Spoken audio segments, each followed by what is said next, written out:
Segretario, siamo in Veneto, qui c'è il tema dell'autonomia che è un tema molto richiesto ma allo stesso tempo di attesa, ormai di stallo, c'è stallo sulla richiesta di autonomia del Veneto. Guarda, il tema è capire dove non c'è stallo in questo momento del governo della Repubblica, perché c'è stallo ovunque.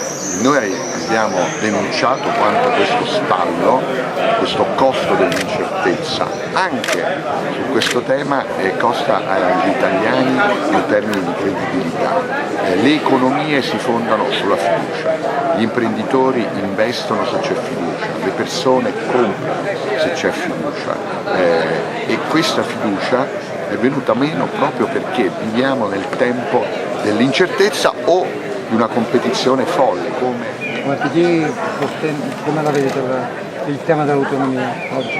Io credo nell'autonomia che migliora la qualità della vita, anche come Presidente di Regione. Ci sono tante materie che, se delegate alle regioni, possono facilitare e rendere più competitiva questo Paese, che però non dimentichiamoci mai deve competere con la Cina, deve competere con la Russia, deve competere con gli Stati Uniti d'America, quindi sì all'autonomia che rende più competitiva l'Italia, no a idee che l'Italia invece la distruggono, perché anche questa è una presa in giro. Ci sono 1.200.000 cinesi che sono i nostri competitori e con un'autonomia che salva l'Italia io penso che siamo addirittura più forti con l'Europa.